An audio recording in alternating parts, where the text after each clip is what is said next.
ചാനലിലേക്ക് ഏവർക്കും സ്വാഗതം.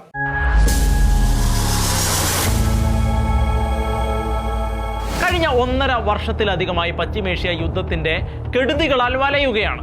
പോർക്കളത്തിന്റെ ഒരറ്റത്ത് നിൽക്കുന്നത് ഇസ്രായേൽ എന്ന ഭൂമിയിലെ ഏക ജൂതരാഷ്ട്രം ആണ് എങ്കിൽ മറുഭാഗത്ത് അണിനിരന്നത് ഏതാനും മിഡിൽ ഈസ്റ്റ് ഇസ്ലാമിക രാഷ്ട്രങ്ങളിലെ തീവ്രവാദികളുടെ സംഘങ്ങളായിരുന്നു.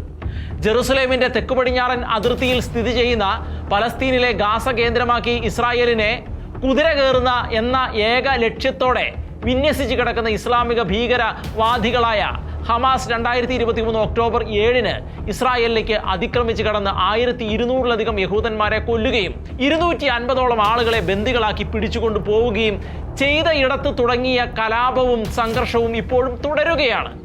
പലസ്തീനുമായി നേരിട്ടത്ര ബന്ധം ഒന്നുമില്ലാത്തതും ഈജിപ്ഷ്യൻ ഭീകര സംഘടനയായ മുസ്ലിം ബ്രദർഹുഡിന്റെ കില്ലിംഗ് സ്ക്വാഡായ ഹമാസ് എന്ന ഭീകര സംഘടന പലസ്തീനിലെത്തി ഇസ്രായേലിനെതിരെ മെക്കിട്ട് കയറിക്കൊണ്ടിരിക്കുന്നത് പലസ്തീന്റെ സ്വാതന്ത്ര്യത്തിന് വേണ്ടിയാണെന്ന് പറഞ്ഞുകൊണ്ടായിരുന്നുവെങ്കിലും പലസ്തീന് അതിൽ ഒരു റോളും ഉണ്ടായിരുന്നില്ല എന്നും മറ്റാരുടെയോ പിൻബലത്തിൽ ആയിരുന്നുവെന്നും ഏറെക്കുറെ ഉറപ്പായിരുന്നു. കാരണം പലസ്തീൻ അതോറിറ്റിയെയും പലസ്തീൻ ലിബറേഷൻ ആർമിയെയും നോക്കുകുത്തിയാക്കി നിർത്തിക്കൊണ്ടായിരുന്നു ഹമാസിന്റെ വിളയാട്ടങ്ങൾ മുഴുവനും ഗാസയിൽ നടന്നത് എന്ന് ഓർക്കുക.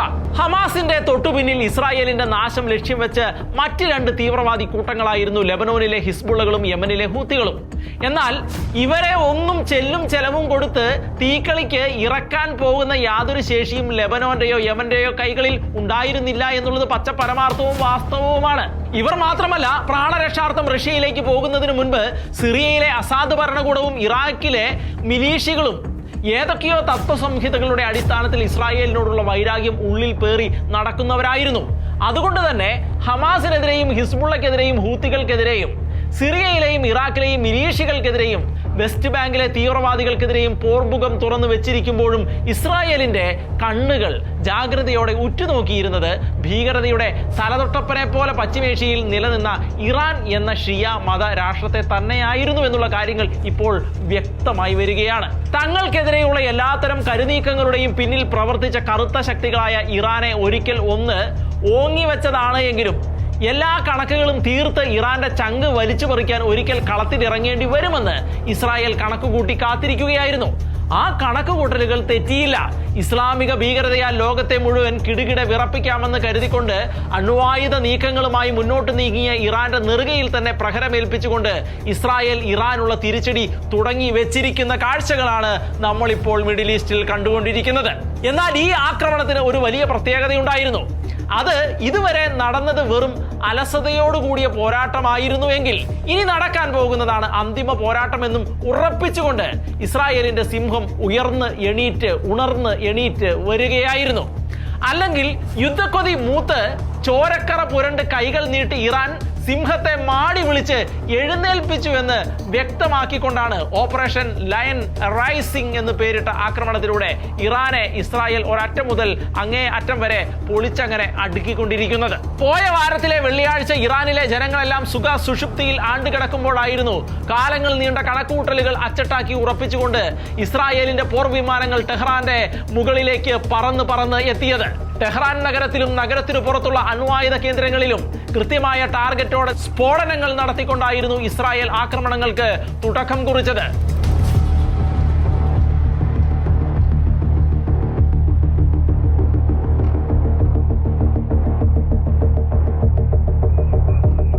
ലോകത്തെ മുഴുവൻ വിറപ്പിക്കാമെന്ന് കരുതി യുറേനിയം ധാതു സമ്പുഷ്ടീകരണത്തിനും ആണവ പര്യവേഷണത്തിനുമായി ഇറാൻ പടച്ചുവെച്ച ആണവ കേന്ദ്രങ്ങളും ആണവ ശാസ്ത്രജ്ഞന്മാരെയും തകർത്ത് തരിപ്പണമാക്കിക്കൊണ്ടായിരുന്നു ഇസ്രായേലിന്റെ ഉഗ്ര സ്ഫോടനങ്ങൾ ഇറാനിൽ അങ്ങോളം ഇങ്ങോളം നടമാടിയത്. നിരവധി ആണവ ശാസ്ത്രജ്ഞന്മാരെയും നിരവധി സൈനിക മേധാവികളെയും അതുപോലെ തന്നെ സൈനിക കമാൻഡർമാർ അടക്കമുള്ള നിരവധി ആളുകളെയാണ് ഇറാന്റെ മുകളിലേക്ക് സംഹാര താണ്ഡവം ആടിക്കൊണ്ട് ഇസ്രായേൽ കൊന്നുതള്ളുന്ന സാഹചര്യമുണ്ടായിരുന്നത്.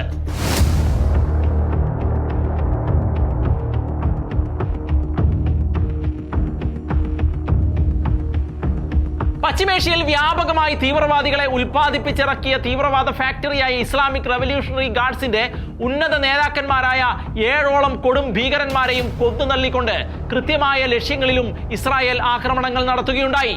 ഇറാനിലെ ഏറ്റവും ഉന്നതനായ സൈനിക മേധാവി മുഹമ്മദ് ബഗേരി ഇസ്ലാമിക് റവല്യൂഷണറി ഗാർഡ്സിന്റെ ചീഫും ഇസ്രായേലിനെ ഭൂപരപ്പിൽ നിന്ന് തുടച്ചു മാറ്റുമെന്ന് വെല്ലുവിളിച്ച കൊടും ഭീകരൻ ഹൊസൻ സലാമി ഇറാന്റെ സംയുക്ത സൈനിക നീക്കങ്ങളെ ഏകോപിപ്പിച്ചിരുന്ന IRGCയുടെ ഗദം അൽ അൻബിയ സെൻട്രൽ ഹെഡ് ക്വാർട്ടേഴ്സിന്റെ തലവനായിരുന്ന ഗോലമാമി റഷീദ്, IRGCയുടെ എയറോസ്പേസിന്റെ കമാൻഡറും ഇറാന്റെ മിസൈൽ പ്രൊജക്ടിന്റെ ചുമതലക്കാരനുമായിരുന്ന അമീർ അലി ഹാജിസാദെ, ആണവശാസ്ത്രജ്ഞനും ആണവോർജ്ജ സംഘടനയുടെ തലവനുമായിരുന്ന ഫെറൈഡൂൺ അബ്ബാസി തുടങ്ങിയവരെയെല്ലാം ചെയ്തു കൂട്ടിയതിന്റെ പ്രതിഫലം ഏറ്റുവാങ്ങിച്ചുകൊണ്ട് ഇസ്രായേലിന്റെ ആക്രമണത്തിൽ കൊല്ലപ്പെടുന്ന സാഹചര്യമുണ്ടായി. അടുത്ത ദിവസങ്ങളിൽ നടത്തിയ ആക്രമണത്തിൽ ഇറാൻ റവല്യൂഷണറി ഗാർഡ്സിന്റെ ഇന്റലിജൻസ് മേധാവിയായിരുന്ന മുഹമ്മദ് ഖാസിമിയെയും 2 കമാൻഡർമാരെയും ഇസ്രായേൽ കൊന്നുതള്ളുകയുണ്ടായി. ഇസ്രായേലിന്റെ എല്ലാ ആക്രമണങ്ങളുടെയും കൃത്യമായ ദൃശ്യങ്ങളും അപ്പോൾ പുറത്തുവിട്ടു എന്നതിനാൽ ഇസ്ലാമിക തീവ്രവാദികൾ പരമ്പരാഗതമായി പയറ്റുന്ന നുണബോംബുകൾ പൊട്ടിക്കാനുള്ള സാഹചര്യം ഏറെക്കുറെ പൂർണ്ണമായി ഇല്ലാതാവുന്ന കാഴ്ചകളും നമ്മൾ കണ്ടു. ഇസ്ലാമിക ഭീകരതകൾ കൊണ്ട് ആലയം പണിയാൻ പതിറ്റാണ്ടുകൾ നീണ്ട ഇറാന്റെ നിഗൂഢ നീക്കങ്ങളെ മുഴുവൻ തകർത്ത് തരിപ്പണമാക്കിക്കൊണ്ടായിരുന്നു ഇസ്രായേലിന്റെ ആക്രമണങ്ങൾ മുഴുവൻ ഇറാന് മുകളിൽ സംഹാര താണ്ഡവമായി പറന്നിറങ്ങിയത്.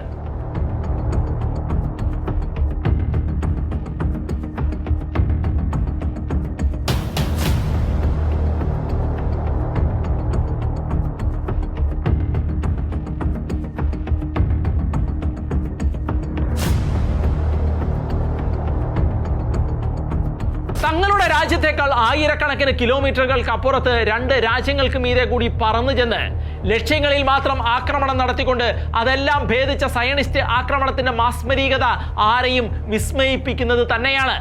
അതിന്റെ കാരണം തേടിച്ചെല്ലുന്നവർ അറിഞ്ഞത് അതിനേക്കാൾ വലിയ വിസ്മയത്തിന്റെ വാർത്തകളായിരുന്നു.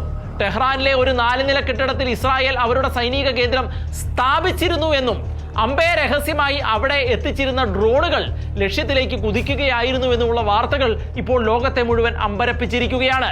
മസൂദ് പെസഷ്കിയാന്റെ സ്ഥാനാരോഹണ ചടങ്ങിനെത്തിയ ഹമാസ് നേതാവ് ഇസ്മായിൽ ഹനിയയെ ഉറക്കത്തിൽ കൊന്നുകളഞ്ഞ സയനിസ്റ്റ് ആക്ഷൻ ത്രില്ലർ ഇന്നും ലോകത്തെ വിസ്മയിപ്പിച്ച് നിൽക്കുന്നതാണ്.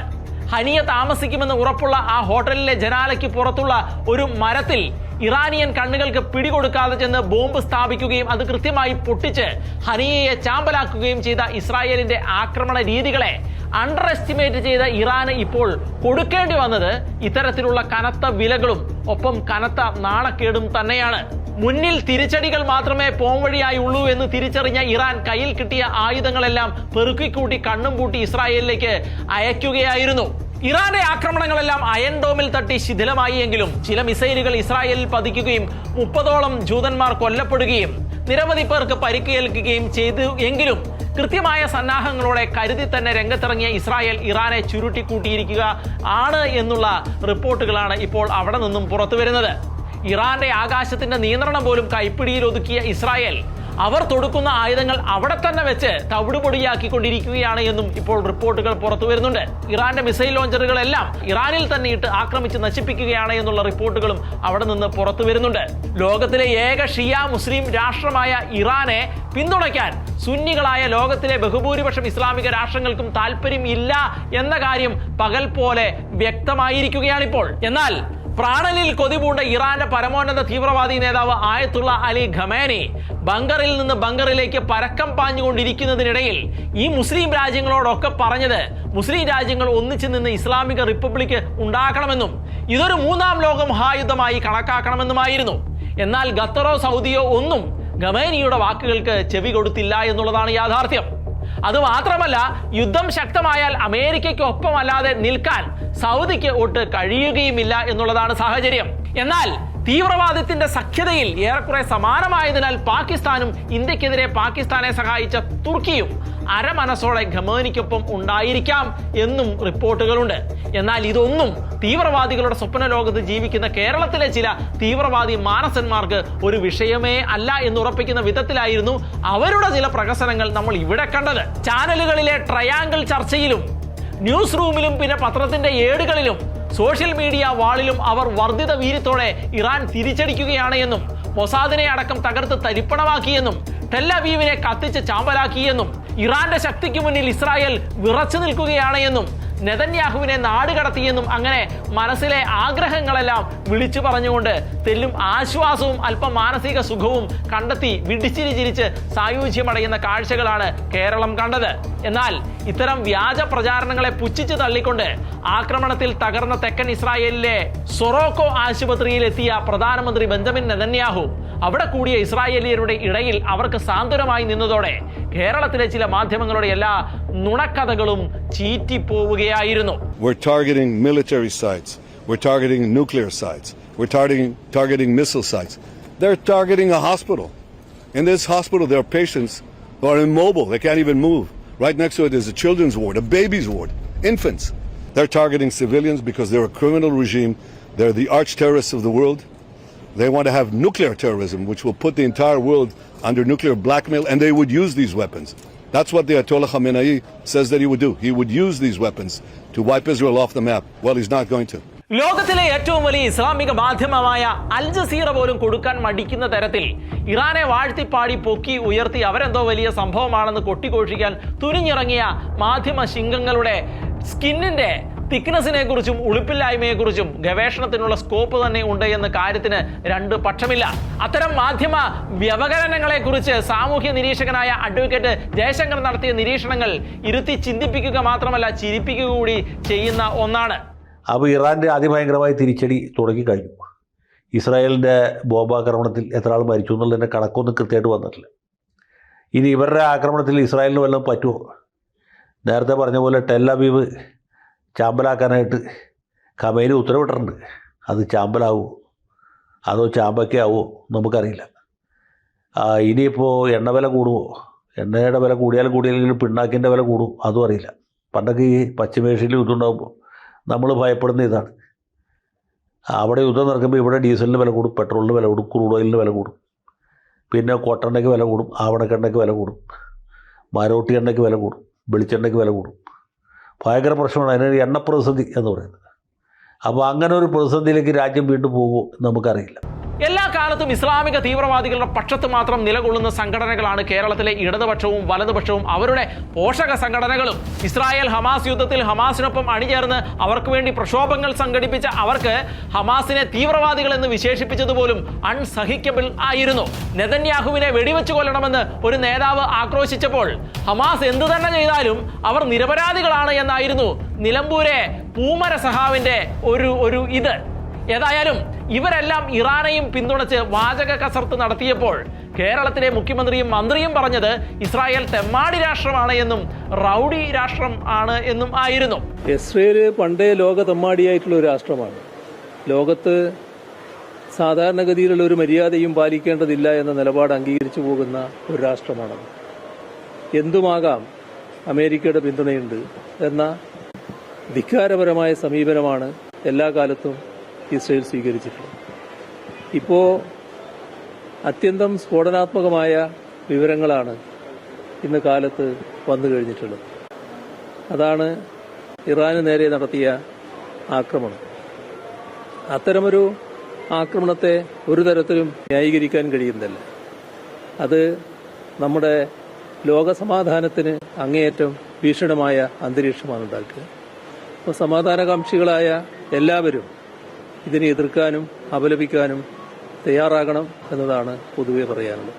നമ്മുടെ രാജ്യത്തിന്റെ അതിർത്തിയിലൂടെ ഇങ്ങോട്ട് നുഴഞ്ഞു കയറി തീവ്രവാദ പ്രവർത്തനങ്ങൾ അഴിച്ചുവിടുകയും തീവ്രവാദികളെ ഇറക്കുമതി ചെയ്ത് ഇന്ത്യയിലെ നിരപരാധികളെ നിർദ്ദയം കൊന്നൊടുക്കുകയും പിണറായിയുടെ കൂടി പ്രജയായിരുന്ന കൊച്ചിയിലെ രാമചന്ദ്രന്റേതടക്കം 26 ഇന്ത്യൻ പുരുഷന്മാരുടെ നെഞ്ചിലേക്ക് മതം ചോദിച്ച് നിറയൊഴിച്ച് അവരെ കൊലപ്പെടുത്തുകയും ചെയ്ത പാകിസ്ഥാൻ എന്ന അസൽ തെമ്മാടി രാഷ്ട്രത്തെ ഈ വാക്കുപയോഗിച്ച് അഭിസംബോധന ചെയ്യാൻ പിണറായി സഖാവിന് കഴിയാതെ പോയതിൽ അതിയായ ഖേദം ഇന്ത്യക്കാർക്ക് ആകമാനം ഉണ്ട്. പിന്നെ ഇറാനിലെ കമ്മ്യൂണിസ്റ്റ് പാർട്ടികളുടെ ചരിത്രം കൂടി ഒന്ന് അറിഞ്ഞിട്ട് മതിയായിരുന്നു ഈ പ്രതികരണം കൂടി എന്ന് പറയാതിരിക്കാനും ഒരു തരവുമില്ല. ജിന മഹ്സ അമീനി എന്ന ഒരു പാവം 22 വയസ്സുകാരി പെൺകുട്ടി ഹിജാബ് ധരിച്ചപ്പോൾ അല്പം സ്ഥാനം മാറിക്കിടന്നതിന് ഖമേനിയുടെ മത പോലീസായ ഗൈഡൻസ് പട്രോളിനെ ഉപയോഗിച്ച് അവളെ നിർദ്ദയം ചവിട്ടിക്കൊല്ലുകയും അതിൽ പ്രതിഷേധിച്ച് ശിരോവസ്ത്രവും തലമുടിയും അറുത്തെടുത്ത് കത്തിച്ച് ചാമ്പലാക്കി പ്രതിഷേധിച്ച 500ഓളം സ്ത്രീകളെയും വിദ്യാർത്ഥിനികളെയും ഇറാനിലെ മത പോലീസ് പച്ചയ്ക്ക് കൊന്നുതള്ളുകയുമാണ് ചെയ്തത്. അങ്ങനെയെങ്കിൽ തെമ്മാടി രാഷ്ട്രം എന്ന പേര് എല്ലാ അർത്ഥത്തിലും അച്ചട്ടാകുന്നത് ഇസ്രായേലിനല്ല, മറ്റു ചില രാജ്യങ്ങൾക്ക് തന്നെയാണ് എന്നുള്ളത് വളരെ വ്യക്തമാണ്. സ്വന്തം നാട്ടിലെ പ്രജകളായ പെൺകുഞ്ഞുങ്ങളോട് കരുണ കാണിക്കാത്തവരുടെ കയ്യിലേക്ക് അണ്വായുധം കൂടി വന്നു ചേർന്നാൽ ലോകത്തിനുണ്ടായേക്കുന്ന ആപത്തുകളെ മുന്നിൽ കണ്ടുകൊണ്ട് അവരെ നിരായുധീകരിക്കാനുള്ള ലോകരാഷ്ട്രങ്ങളുടെ താല്പര്യത്തെ സ്വന്തം ചെലവിൽ നടപ്പാക്കാൻ മുന്നിട്ടിറങ്ങിയ ഇസ്രായേലിനെ അഭിനന്ദിക്കുകയായിരുന്നു സഖാക്കന്മാർ ചെയ്യേണ്ടിയിരുന്നത്. കാരണം കമ്മ്യൂണിസ്റ്റ് പാർട്ടിക്ക് ഇപ്പോഴും നിരോധനമില്ലാത്തത് ഇറാനിലല്ല, ഇസ്രായേലിൽ മാത്രമാണ്. ഇറാനിൽ ചെന്ന് നിന്ന് ഒരു ഇൻക്ലാബ് വിളിക്കാനുള്ള നട്ടെല്ലുറപ്പ് ഒരു സഖാക്കന്മാർക്കും ഉണ്ടാവില്ല. കാരണം കമ്മ്യൂണിസ്റ്റ് ചിന്തകളുമായി നടക്കുന്ന പാർട്ടിയെ നിരോധിച്ചിരിക്കുന്ന ഖമേനി ഭരണകൂടം ഇറാനിലെ സഖാക്കന്മാരെ ചുരുട്ടിക്കൂട്ടി ജയിലിലടച്ചതാണ് ചരിത്രം. അതറിയുമ്പോഴാണ് അന്ധമായ ഇസ്ലാമിക പ്രീണനത്തിന്റെ കമ്മ്യൂണിസ്റ്റ് പുലമ്പലുകൾ മറനീക്കി പുറത്തു വരുന്നത്. ഒരിക്കൽ ഇറാനെ സാംസ്കാരികമായും വിദ്യാഭ്യാസപരമായും മുന്നിലേക്ക് നയിച്ച പല്ലവി ഷാകളുടെ ഭരണത്തെ മതതീവ്രവാദം കൊണ്ട് അട്ടിമറിച്ച് മൂത്ത ഖൊമേനിക്കൊപ്പം നിന്നത് ഇറാനിലെ കമ്മ്യൂണിസ്റ്റുകളായ ടുഡേ പാർട്ടിക്കാരായിരുന്നു. 1979 ഇസ്ലാമിക വിപ്ലവത്തോടെ പഹ്ലവി ഭരണകൂടത്തെ അട്ടിമറിക്കാൻ ഖൊമേനിക്കൊപ്പം നിന്ന് ഇറാനിയൻ കമ്മികൾ ധരിച്ചു വശായത് അധികാരത്തിന്റെ അപ്പകഷ്ണം ഖൊമേനി ഞങ്ങൾക്കു കൂടി വീതിക്കും എന്നായിരുന്നു. എന്നാൽ ചെങ്കോലും കിരീടവും കയ്യിലേന്തിയപ്പോൾ അധികാര തുടർച്ചയിൽ വന്ന ഖൊമേനികൾ കമ്മ്യൂണിസ്റ്റുകളെ ക്രൂരമായി അടിച്ചമർത്തുകയാണുണ്ടായത്. അതോടെ മനസ്സിൽ കണ്ടതെല്ലാം കൈവിട്ട് നിലനിൽപ്പ് തന്നെ പരിങ്ങലിലായ കമ്മ്യൂണിസ്റ്റ് ടുഡേ പാർട്ടിയെ അടുത്ത 2 വർഷത്തിനുള്ളിൽ കെട്ടിപ്പൂട്ടുകയും ചെയ്തു ഇറാനിൽ. 1988 ആയപ്പോഴേക്കും ഇൻക്ലാബ് വിളിക്കാൻ ഒരു സഖാവും ഇറാനിൽ ശേഷിക്കാത്ത വിധത്തിൽ കമ്മ്യൂണിസ്റ്റുകളെ ഇറാനിൽ കൂട്ടക്കുരുതി കഴിക്കുകയായിരുന്നു എന്നതാണ് കറപുരളാത്ത ചരിത്ര സത്യം എന്നിരിക്കെ പേർഷ്യൻ പൗരാണികതയെ അളവറ്റ് ബഹുമാനിക്കുകയും അവരുടെ പ്രൗഢമായ സംസ്കാരത്തിലേക്ക് ശക്തമായി മടങ്ങി വരണമെന്ന് നിരന്തരമായി ആഹ്വാനം ചെയ്യുകയും ചെയ്യുന്ന ഇസ്രായേലിനെ തെമ്മാടികളെന്ന് വിളിച്ചത് ഏത് വകുപ്പിലായിരുന്നുവെന്ന് ഇനി പൊതുജനം കൂടി ചിന്തിക്കേണ്ടതാണ്. ലോകത്തിൽ എവിടെയൊക്കെ കമ്മ്യൂണിസ്റ്റുകൾ വളർച്ച പ്രാപിച്ചിട്ടുണ്ടോ അവിടെയെല്ലാം അരാജകത്വങ്ങൾ തളം കെട്ടി കിടന്നിട്ടുണ്ട് എന്നത് പച്ച പരമാർത്ഥമാണ്. അതുപോലെ ഇറാനിൽ മാത്രമല്ല, ലോകത്തിൽ കമ്മ്യൂണിസ്റ്റുകൾ ഉണ്ടായിരുന്ന ഏതൊക്കെ രാജ്യത്ത് ഇസ്ലാമിക ഭരണകൂടം അധികാരത്തിൽ വന്നിട്ടുണ്ടോ അവിടെയെല്ലാം അവർ കമ്മ്യൂണിസ്റ്റുകളെ നിർദ്ദയം കൊന്നു തള്ളിക്കൊണ്ട് തങ്ങളുടെ മത അജണ്ടകൾ സ്ഥാപിച്ചിട്ടുമുണ്ട് എന്നുള്ളത് ഓർക്കുക. അഫ്ഗാനിസ്ഥാനിലെ നജീബുള്ള ഭരണവും ഇറാഖിലെ സദാം ഹുസൈൻ ഭരണവും അതിന് ഉത്തമമായ ഉദാഹരണങ്ങളാണ്. അമേരിക്കയുടെ പിന്തുണയുള്ളതുകൊണ്ട് ഇസ്രായേലിന് എന്തും ചെയ്യാമെന്നുള്ള ഒരു ധാരണയുണ്ടെന്ന് ഇപ്പോൾ പൊതുവായ ഒരു കരക്കമ്പി പരക്കുന്നുണ്ട്. എന്നാൽ തങ്ങൾക്കാരുടെയും സഹായവും ആവശ്യവുമില്ലെന്ന് ഇസ്രായേൽ വ്യക്തമാക്കിയിട്ടുണ്ട്. മുൻപ് അമേരിക്കയിൽ ട്രംപ് പ്രസിഡന്റ് ആയിരുന്നപ്പോൾ ഇറാനെ കൊണ്ട് ആണവ കരാറിൽ ഒപ്പുവെപ്പിച്ചതാണ്. എന്നാൽ ഐക്യരാഷ്ട്രസഭയുടെ ആണവ നിരീക്ഷണ സമിതി അടുത്തിടെ പുറത്തുവിട്ട റിപ്പോർട്ടിന്റെ അടിസ്ഥാനത്തിൽ ഇറാൻ വീണ്ടും യുറേനിയം സമ്പുഷ്ടീകരണം തുടരുന്നുണ്ട് എന്നും ആണവ നീക്കങ്ങൾ നിർത്തിയിട്ടില്ലെന്നും വ്യക്തമായതോടെയാണ് മാന്യമായ ഭാഷയിൽ ആണവ നിരായുധീകരണത്തിന് തയ്യാറെടുക്കണമെന്ന് അമേരിക്ക ഇറാനോട് പറഞ്ഞത്. 60% യുറേനിയം എൻറിച്ച്മെന്റ് നടത്തിയിട്ടുണ്ട് എന്നുള്ളത് ഇറാനിലെ ശാസ്ത്രജ്ഞന്മാർ പോലും സമ്മതിക്കുന്ന കാര്യവും കൂടിയാണ്.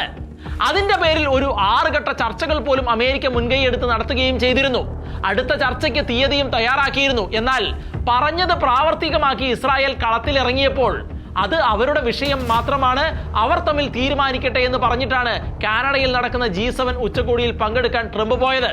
എന്നാൽ ഉച്ചകോടി പാതിക്ക് നിർത്തി മടങ്ങിയെത്തിയ ട്രംപ് സുരക്ഷാ സേനയുമായി കൂടിയാലോചിച്ചിട്ട് തന്റെ സോഷ്യൽ മീഡിയയിലൂടെ വ്യക്തമാക്കിയത് ആണവ നിരായുധീകരണത്തിന് തയ്യാറെടുക്കണമെന്ന് തങ്ങൾ പലവട്ടം ഇറാനോട് പറഞ്ഞതാണ് എന്നും അതിന് വഴങ്ങാത്തതിന്റെ പരിണിത ഫലമാണ് അവർ ഇപ്പോൾ അനുഭവിച്ചുകൊണ്ടിരിക്കുന്നത് എന്നും ഇനിയും അവർക്ക് സമയമുണ്ടെന്നും ബങ്കറിൽ നിന്ന് ബങ്കറിലേക്ക് പ്രാണരക്ഷാർത്ഥം പലായനം ചെയ്തുകൊണ്ടിരിക്കുന്ന ഖമേനിയെ കൊല്ലുന്നത് തങ്ങളെ സംബന്ധിച്ച് ഈസി ടാർഗറ്റാണ് എന്നും അൺകണ്ടീഷണലായ സറണ്ടറിന് ഇറാൻ തയ്യാറാകണമെന്നുമാണ്. ശാസനയും ഗുണദോഷവും കൈക്കൊള്ളാത്ത അന്ധബുദ്ധികളായ ഇറാനെ ആക്രമിക്കാൻ തീരുമാനിച്ചുറപ്പിച്ച് കളത്തിലിറങ്ങിയ ട്രംപ് പറഞ്ഞത് താൻ എന്താണ് ചെയ്യാൻ പോകുന്നതെന്ന് പിന്നാലെ അറിയുമെന്നും ഇനി ഒരു ചർച്ചയ്ക്കും തങ്ങൾ ഇല്ലെന്നും ഇറാന് 60 ദിവസം തങ്ങൾ നൽകിയെന്നും ആ സമയം കഴിഞ്ഞു എന്നുമാണ്. അമേരിക്കയുടെ സ്റ്റെൽത്ത് ബോംബറുകൾ ഇറാന്റെ ഭൂഗർഭ അറകളിലേക്ക് ആണ്ടിറങ്ങുമെന്നും അവരുടെ ഗോപ്യമായ ആണവ അറകളെ പൊളിച്ചടുക്കുമെന്നുമായിരുന്നു ട്രംപിന്റെ വാക്കുകളിൽ നിന്ന് വ്യക്തമായത്. അമേരിക്കയുടെ chief of central command general Eric Kurilla ട്രംപിന് പൂർണ്ണ പിന്തുണ കൊടുത്തു രംഗത്ത് വന്നതോടെയാണ് അമേരിക്ക കളത്തിൽ ഇറങ്ങുമെന്ന് ഏകദേശം ഉറപ്പായിരിക്കുന്നത്. ഏത് പ്രതിസന്ധി ഘട്ടങ്ങളെയും മറികടക്കാൻ ധൈര്യമുള്ള, ആരെയും കൂസാത്ത ശക്തമായ പട്ടാള കമാൻഡറായ ഗറില്ല എന്ന അപരനാമത്തിൽ അറിയപ്പെടുന്ന ജനറൽ കുറില്ല കളത്തിൽ ഇറങ്ങിയതോടെ ഇറാൻ ഉടനെ ചാമ്പലാകുമെന്നാണ് അന്താരാഷ്ട്ര മാധ്യമങ്ങൾ റിപ്പോർട്ട് ചെയ്തുകൊണ്ടിരിക്കുന്നത്. അത് പ്രാവർത്തികമാക്കിക്കൊണ്ട് അമേരിക്കയുടെ 40,000 പട്ടാളക്കാരും യുദ്ധക്കപ്പലുകളും വിമാനങ്ങളും പശ്ചിമേഷ്യ കേന്ദ്രമാക്കി നീങ്ങി എന്ന റിപ്പോർട്ടുകൾ പുറത്തുവരികയും ചെയ്യുന്നുണ്ട്. F-22 അടക്കമുള്ള ഫൈറ്റർ ജെറ്റുകൾ മിഡിൽ ഈസ്റ്റിലേക്ക് പറന്നിറങ്ങുന്നു എന്നുള്ള റിപ്പോർട്ടുകളും അവിടെ നിന്ന് പുറത്തു വരുന്നുണ്ട്. തൊട്ടു പിന്നാലെ നിലപാടുകളെ മരവിപ്പിച്ച ട്രംപ് ചർച്ചയ്ക്കുള്ള അവസരം അവശേഷിപ്പിച്ചാകാം 2 ആഴ്ചയ്ക്കകം കാര്യങ്ങൾക്ക് തീരുമാനം ഉണ്ടാകുമെന്ന് പ്രഖ്യാപിക്കുകയും ചെയ്തിട്ടുണ്ട് ഇപ്പോൾ. അതുമല്ലെങ്കിൽ ഇസ്രായേലിന്റെ കൈപ്രയോഗങ്ങൾ കഴിഞ്ഞതിന് ശേഷമുള്ള അവസാന അടിക്കു വേണ്ടിയായിരിക്കാം ഈ 2 ആഴ്ച സമയം കൊണ്ട് അമേരിക്ക കാത്തുകാത്ത് ഇരിക്കുന്നത്. ഇസ്രായേൽ രണ്ടും കൽപ്പിച്ചുള്ള ആക്രമണം തുടരുകയാണ്. കഴിഞ്ഞ ദിവസം ഇസ്രായേൽ നടത്തിയ ആക്രമണത്തിൽ ഇറാന്റെ അലാഖ് ആണവ കേന്ദ്രവും കണ്ടാത്ത് ആണവ കേന്ദ്രവും ഇസ്ഫാനിലെ ആണവ സാങ്കേതിക കേന്ദ്രവും തകർത്ത് തരിപ്പണമാക്കുന്ന സാഹചര്യമുണ്ടായി. നദാൻസ് ആണവ കേന്ദ്രം മുൻപ് തകർത്ത ഇസ്രായേലിന്റെ മുന്നിൽ ഇനിയുള്ളത് ഫോർഡോ ആണവ കേന്ദ്രം മാത്രമാണുള്ളത്. നദാൻസ് ആണവ കേന്ദ്രത്തിൽ 15,000-ഓളം സെൻട്രിഫ്യൂജുകളാണ് ഉണ്ടായിരുന്നത്. ഇതിനിടയിൽ ഇറാനിലെ സ്റ്റേറ്റ് TV ഹാക്ക് ചെയ്ത ഇസ്രായേൽ അതിലൂടെ ഇറാനിലെ സ്ത്രീകൾ ഖമേനി ഭരണകൂടത്തിനെതിരെ പ്രതിഷേധിക്കുന്നതിന്റെ ദൃശ്യങ്ങൾ പുറത്തുവിട്ടുകൊണ്ട് ഖമേനി ഭരണകൂടത്തിനെതിരെ പ്രതിഷേധിക്കാൻ ജനത്തോട് ആഹ്വാനം ചെയ്തത് ഇറാന് കടുത്ത അപമാനമായി മാറുകയുമുണ്ടായി. യുദ്ധം അങ്ങനെ നിരവധി ദിവസങ്ങളിലൂടെ കടന്നു പോകുമ്പോൾ ലോകരാഷ്ട്രങ്ങൾ മൗനം വെടിഞ്ഞ് രംഗത്ത് ഇറങ്ങുന്നതിന്റെ ദൃശ്യങ്ങളും വ്യക്തമായിട്ടുണ്ട്. ഇറാൻ അണ്വായുധ നിർമ്മാണത്തിന്റെ അവസാന ഘട്ടത്തിൽ എത്തിച്ചേർന്ന സമയത്താണ് ഇസ്രായേൽ ആക്രമണം തുടങ്ങിയത് എന്നുള്ള റിപ്പോർട്ടുകളും പുറത്തു വന്നിട്ടുണ്ട്. ഇതിനിടെ അമേരിക്കയെ ആക്രമിക്കുമെന്ന് പറഞ്ഞ് ഇറാഖിലെ ഹിസ്ബുള്ള തീവ്രവാദികൾ തീക്കൊള്ളി കൊണ്ട് തലചൊറിഞ്ഞ് കളത്തിലിറങ്ങിയത് മറ്റൊരു വഴിത്തിരിവാവുകയും ചെയ്തു. ഏതായാലും ഇറാനിലെ അണുവായുധ ശേഖരം ഇല്ലാതാക്കുക എന്നുള്ളത് അമേരിക്കയുടെ പ്രഖ്യാപിത ലക്ഷ്യം തന്നെയാണ്. അതിന് വിഘാതം വരുത്താൻ അമേരിക്ക ആഗ്രഹിക്കുന്നില്ല. ഇറാന് വെറും 2 ആഴ്ച സമയം പോലും വേണ്ട ആണവായുധം നിർമ്മിക്കാൻ എന്ന് അമേരിക്ക കണക്കുകൂട്ടുന്നു. ഇനി കീഴടങ്ങുകയല്ലാതെ മറ്റൊരു മാർഗവും ഇറാന്റെ മുന്നിലില്ല. അത്തരത്തിൽ ഇറാൻ മത നേതൃത്വം കീഴടങ്ങിയാൽ അത് റഷ്യയ്ക്കും ചൈനയ്ക്കും തിരിച്ചടികൾ ഉണ്ടാക്കുന്ന കാര്യം തന്നെയാണ് എന്നുള്ള വിവരങ്ങളും പുറത്തു വരുന്നുണ്ട്. കേവലം 1 മില്ലിമീറ്റർ അകലത്തിലാണ് ആണവ വിസ്ഫോടനം എന്നുള്ള പുട്ടിന്റെ പ്രഖ്യാപനവും ഇതിനോട് ചേർത്ത് വായിക്കേണ്ടത് തന്നെയാണ്. ഏതായാലും പഴയ പേർഷ്യൻ സംസ്കാരത്തിലേക്ക് മടങ്ങി വരാൻ ഇറാനെ ആഹ്വാനം ചെയ്യുന്ന നെതന്യാഹുവിന്റെ വാക്കുകൾ പോലെ ഖമേനി ഭരണകൂടം കീഴടങ്ങുകയും പല്ലവി ഷാകളുടെ അടുത്ത അവകാശിയായ റൈസ പല്ലവിയുടെ ഭരണത്തിലേക്ക് ഇറാൻ എത്തിച്ചേരുകയും ചെയ്യുമെന്ന പ്രതീക്ഷയിലാണ് ഭൂരിപക്ഷം ഇറാനികളും. അത് സാധ്യമാകുമോ എന്ന് ലോകം മുഴുവൻ ഇപ്പോൾ ഉറ്റുനോക്കുകയാണ്.